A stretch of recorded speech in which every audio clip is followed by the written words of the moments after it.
Hi guys, कैसे हो? इस एपिसोड में हम देखने वाले हैं आखिर कैसे सभी लोगों ने एशियंट वेस्टलैंड रीजन में बुद्धिस्ट एंस्ट्री के लिए अभी तक जिस भी चीजों का सामना किया है, उनके साथ अब जो होने वाला है उसके सामने वह कुछ भी नहीं है। और फिर हमें पता चलेगा आखिर क्यों बुद्धिस्ट फैशन ट्री सभी लोगों की यहाँ पर जान ले रहा है। इसके बाद जियाओ यान को चांस मिलेगा दाऊ शिंग लेवल पर ब्रेक थ्रू करने का। तो चलो शुरू करते हैं इस नोवल एक्सप्लेनेशन वीडियो को। लेकिन उससे पहले लास्ट एपिसोड में क्या हुआ था उसका एक छोटा सा रिकैप कर लेते हैं। लास्ट एपिसोड में हमने देखा था सभी लोग एक साथ मैजिकल बीस्ट से लड़ने के लिए तैयार हो गए थे, जहां फिर मैजिकल बीस्ट और सभी लोगों के बीच एक काफी खतरनाक लेवल की फाइट होती है, जिसके दौरान जियान बर्निंग फ्लेम का यूज करके आगे बढ़ते हुए सभी के लिए रास्ता बनाता है, जिसको फॉलो करते हुए सभी लोग बुद्धिस्ट फैशन ट्री के प्रोटेक्टिव शील्ड के अंदर आ जाते हैं, जहां पर कोई भी मैजिकल बीस्ट नहीं जा पा रहे थे। तभी कुछ लोग वहां पर बोधिस्व हार्ट को लेने के लिए आगे बढ़ते हैं, जिसकी वजह से वहां पर मौजूद बान शिंग लेवल के पपेट सामने आ गए थे और जो भी आगे जाने की कोशिश कर रहा था उसको जान से मार रहे थे। तो सभी लोग एक साथ मिलकर उनसे फाइट करने लगते हैं, जहां इसी बीच जब किसी के कोई भी अटैक उन पपेट्स पर काम नहीं करते तो जिया यान उनके कमजोरी का पता लगाने की कोशिश करता है, जिस पर एक पपेट जियाओ यान पर अटैक कर देता है। तो जूनर जियाओ यान के सामने आ गई थी और उसने पपेट पर अटैक कर दिया था, जो अटैक जाकर उस पपेट के सिर पर लगता है, जिससे वह पपेट हील नहीं हो रहा था, जिसकी वजह से जियान को पता चल गया था कि सभी पपेट्स की कमजोरी उनका हेड है। इसके बाद जियान और बाकी सभी लोगों ने पपेट्स के सिर पर अटैक करके उनको डिस्ट्रॉय कर दिया था। तभी वहां पर बुद्धिस्ट फैशन ट्री में एंटर करने का गेट ओपन हो गया था, जहां हुन यू और जू फंग सबसे पहले चले गए थे। तो जियान और उसके सभी फ्रेंड्स भी थोड़ी देर बाद बुद्धिस्ट फंक्शन ट्री में एंटर कर चुके थे। अब आगे एपिसोड नंबर की शुरुआत में हम सभी लोगों को देखते हैं जो सभी बुद्धिस्ट फैशन ट्री के अंदर जा रहे थे, जहां से निकल रही एनर्जी को फील करके सभी बोलते हैं ऐसा लग रहा है जैसे हम बोधिस्व हार्ट के और भी ज्यादा पास आ चुके हैं। जहां तभी उनके सामने कोई एक चीज आ जाती है, जिसको देखकर जनरल गुकिंग बोलते हैं इस बार मैं गलत बिल्कुल भी नहीं हूं, यह जरूर बोधिस्व हार्ट है। तभी वहां पर एनर्जी रिलीज होने लगती है। तो जियान सभी लोगों को अलर्ट हो जाने के लिए बोलता है, जिस पर queen Medusa, little fairy doctor, जूनर और सभी लोग अपने अपने द्वीकी से अपनी बॉडी को कवर कर लेते हैं। लेकिन तभी क्वीन मेडूसा देखती हैं कि उनके बै से उनका द्वीकी गायब हो गया था। उसी वक्त सभी लोग एक दूसरे से अलग हो जाते हैं, जहां जियाओ यान टेलीप होकर एक अलग ही जगह पर आ गया था और उसे वहां पर भी एक पोर्टल दिखाई देता है, जिसके अंदर जाने के लिए वह जैसे ही अपना पैर आगे बढ़ाता है, वह तुरंत उस पोर्टल के अंदर खींचा चला जाता है। जहां उस पोर्टल के अंदर जाने पर तुरंत उसके ऊपर काफी सारे मैजिकल बीस्ट ने अटैक कर दिया था, जिससे बचने के लिए जियान अपने फ्लेम का यूज करता है। लेकिन उसकी पावर इतनी ज्यादा हो चुकी थी कि वह सभी मैजिकल बीस्ट बस जियान के फ्लेम से टच होने के साथ ही जलकर डिस्ट्रॉय हो जाते हैं, जिसको देखकर जियान खुद भी काफी हैरान हो गया था और बोलता है ये तो दाओ शिंग लेवल की पावर है। और फिर जियाओ यान हॉल ऑफ सोल से अपना बदला लेने के लिए पोर्टल क्रिएट करके उनको ढूंढने लगता है, जहां थोड़ी देर बाद जियाओ यान उनको खोज लेता है, जिसको अपने पास देखकर हुनु काफी हैरान हो जाता है और जियाओ यान से पूछता है आखिर तुम यहाँ पर कैसे। तभी जियाओ यान अटैक करके हुनु के साथ मौजूद दोनों हॉल ऑफ सोल के बंदों को एक ही बार में जान से मार देता है, जिसको देखकर नयू की तो हालत ही खराब हो गई थी और वह बोलता है यह तो दाओ शिंग लेवल का पावर है, लेकिन यह कैसे पॉसिबल है, ये इतनी जल्दी दाओ शिंग पर कैसे पहुंच गया। और तभी जियाओ यान हुनु पर अटैक कर देता है, जहां उस अटैक की पावर इतनी ज्यादा होती है कि हुनु की बॉडी तुरंत वहीं पर डिस्ट्रॉय हो जाती है और वह मर जाता है। इसके बाद जियाओ यान बिल्कुल एक साइको की तरह हंसने लगा था और फिर वो हॉल ऑफ सोल के बाकी बचे हुए लोगों की तरफ देखते हुए बोलता है अब तुम्हारी बारी। ऐसा बोलते हुए जियान वहां पर अपने फ्लेम से उन सभी को भी जलाकर मार देता है और तभी जियान को कुछ होने लगता है। जहां जियाओ यान बोलने लगा था, नहीं, ऐसा नहीं हो सकता, यह सच नहीं है। पावर का मतलब बदला लेना या लोगों को जान से मारना नहीं होता। पावर इसीलिए होती है ताकि कोई खुद को और अपनी फैमिली को प्रोटेक्ट कर सके। और तभी जियान के फोरहेड पर उसके क्लन का टैटू अपीयर हो गया था। और उसी वक्त हम जियाओयान के फॉरहेड में एक ग्रीन कलर की एनर्जी को चमकते हुए देखते हैं। इसके बाद हम जियाओयान को एक अलग जगह पर देखते हैं जहां जियान बोल रहा था, यह तो एक इल्यूजन था। अच्छा हुआ कि मैं सही टाइम पर उससे बाहर निकल गया, नहीं तो मैं भी बाकी सभी पपेट्स की तरह एक पपेट में बदल गया होता। और फिर जब जियान, जूनर, क्वीन मेडुसा, यूनियन और बाकी सभी लोगों को अपने पास नहीं देखता तो उनको आवाज लगाने लगता है। तभी उसके पीछे से एक आवाज आता है, तो जियान से बोलता है, यंग मैन, तुम उनकी चिंता मत करो, वो सभी ठीक हैं। जिसको सुनकर जब जियान पीछे मुड़कर देखता है तो उसके पीछे बुद्धिस्ट फैशन ट्री मौजूद था, जो कि अब काफी ग्लो कर रहा था। वहीं पर हम बुद्धिस्ट फैशन ट्री के स्पिरिचुअल बॉडी को देखते हैं, जिसे देखकर सयान शौक होते हुए बोलता है, तुम तो बोधिसत्व एनस ट्री हो। जिस पर बोधिसत्व एनस ट्री का स्पिरिचुअल बॉडी बोलता है, यंग मैन, परेशान होने वाली कोई बात नहीं है, यह मेरा स्पिरिचुअल वर्ल्ड है। तभी जियाओयान की स्टोरेज रिंग वहां पर बोधिसत्व सीट की तरफ खींचा जाने लगता है, जिसे देखकर जियाओयान बोलता है, यह तो वही एनर्जी है जिसने मेरी इल्यूजन के अंदर हेल्प करा था। पर आखिर तुम मेरी हेल्प क्यों कर रहे थे? क्योंकि तुम भी तो मुझे बाकी सभी लोगों की तरह पपेट बनाने वाले थे। जिस पर वह स्पिरिचुअल बॉडी बोलता है, यह बिल्कुल भी सच नहीं है। वही इल्यूजन और सभी पपेट अब मेरे कंट्रोल में हैं, जिसकी एक बहुत लंबी स्टोरी है जिसको तुम अपनी आंखों से खुद देख सकते हो। ऐसा बोलकर वो स्पिरिचुअल बॉडी अपनी पावर का यूज करता है, जिसकी वजह से वहां पर जो भी हुआ था जियाओयान को दिखाई देने लगता है। जहां वह स्पिरिचुअल बॉडी बता रही थी, सालों पहले एक दाओ गॉड ने अपनी इंजरी को हील करने के लिए बुद्धिस्ट फैशन ट्री के स्पिरिचुअल मैरो को जबरदस्ती निकालने की कोशिश की। भले ही उस समय मैं अभी के कंपैरिजन में काफी ज्यादा पावरफुल था, लेकिन मैं उसका सामना करने के काबिल नहीं था।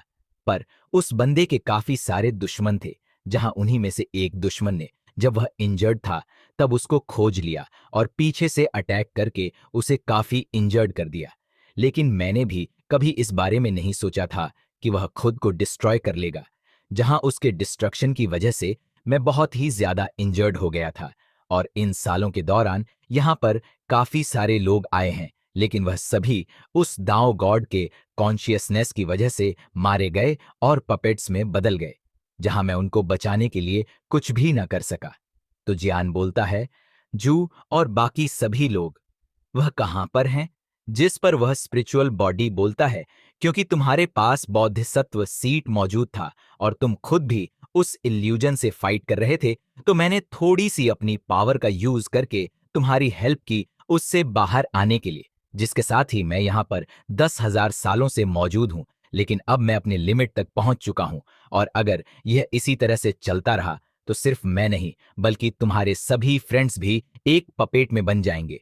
तो जियाओयान बोलता है, फिर हमें क्या करना चाहिए? क्या हमें अगर दाओ गॉड के नेगेटिव इमोशंस या कॉन्शियस से छुटकारा मिल जाए तो क्या मैं अपने फ्रेंड्स को बचा सकता हूं?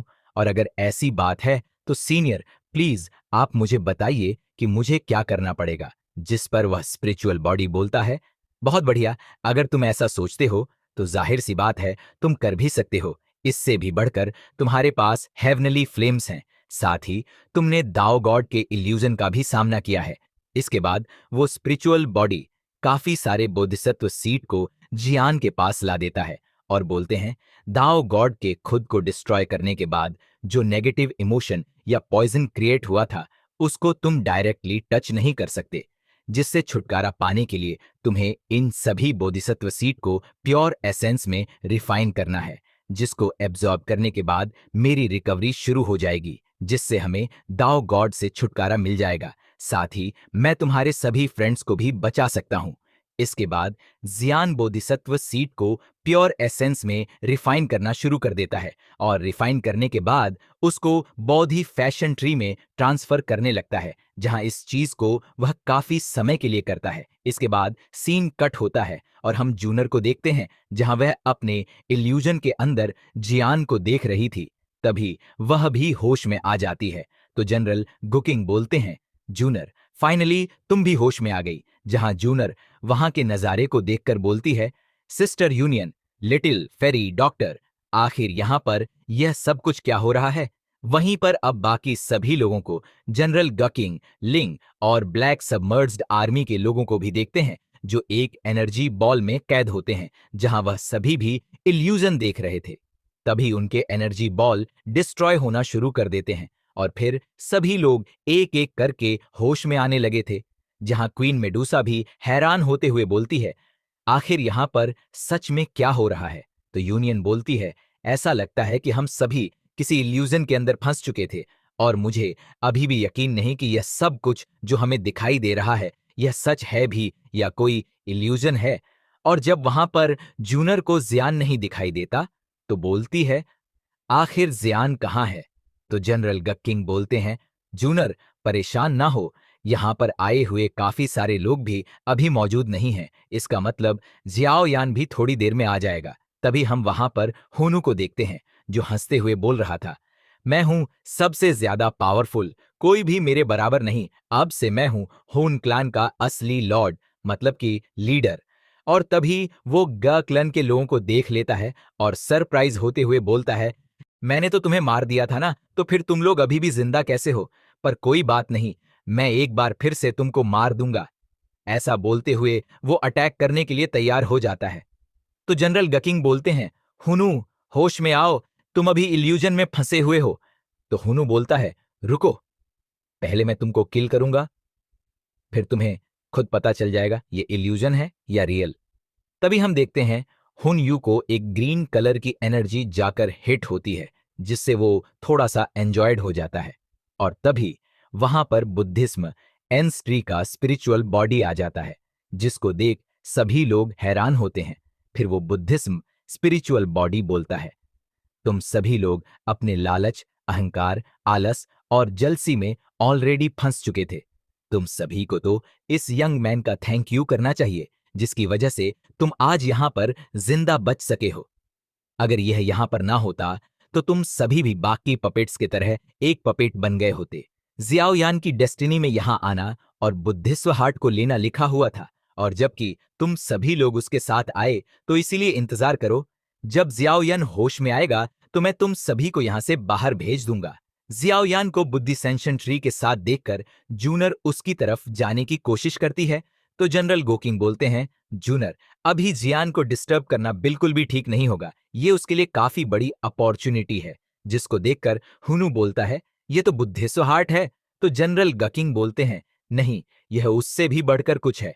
कहा जाता है कि बुद्धिस्व एंस्ट्री के पास 3 अलग अलग काफी यूनिक ट्रेजर हैं, जिसमें से सबसे पहला ट्रेजर बुद्धिस्व हार्ट है, दूसरा ट्रेजर बुद्धिस्व सीड और तीसरा ट्रेजर सबसे ज्यादा इंपॉर्टेंट एंड रेयर ट्रेजर है, जिसके दौरान केवल 1 मंथ का कल्ट बाहरी दुनिया के साल के कल्टिंग के बराबर होता है। बहुत ज्यादा गुस्सा होता है। वह बोलता है, आखिर इतनी अच्छी अपॉर्चुनिटी इसे कैसे मिल सकती है? फिर वह बुद्धिस्ट फैशन ट्री से बोलता है, हम सभी ने इसके लिए काफी ज्यादा हार्ड वर्क और फाइट किया, इसलिए यह अपॉर्चुनिटी केवल जियाओ यान को ही क्यों मिली? यह बिल्कुल भी ठीक नहीं है। मैं तुम्हें चेतावनी देता हूं, तुम्हारे लिए अच्छा यही होगा कि तुम बोधिस्व हार्ट और बोधिस्व सीड को मुझे वापस कर दो, नहीं तो मेरा हेवन डीम फीनिक्स ट्राइब तुमको छोड़ेगा नहीं।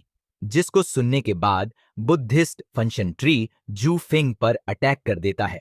जहां बुद्धिस्ट फंक्शन ट्री की पावर को देखकर सभी लोगों की हालत खराब हो गई थी। तभी बुद्धिस्ट फंक्शन ट्री बोलता है, अपनी लाइफ में लालची लोगों से हमेशा से ही नफरत रहा है, इसीलिए शांत रहो या फिर मरो।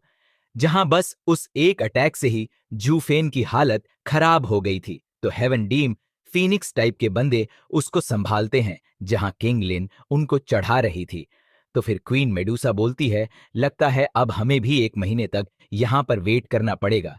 तभी लिटिल फेरी डॉक्टर बोलती है, मैंने पहले इस चीज को नोटिस नहीं किया, लेकिन यहां पर बाहर की कंपैरिजन में काफी ज्यादा एनर्जी मौजूद है, इसीलिए हमें जल्दी से यहां पर कल्ट करना चाहिए। तो जूफे भी हेवन डीम फिनिक्स टाइप के बंदों से बोलता है, आखिर तुम अब किस चीज का इंतजार कर रहे हो, जल्दी से कल्टिवेट करो। वहीं हुनु बोलता है, मैं तुमको देख लूंगा, आखिर में तो मैं ही जीतूंगा। जहां उसके हाथ में एक रिंग को देखते हैं, इसका मतलब उसके दिमाग में कुछ चल रहा था।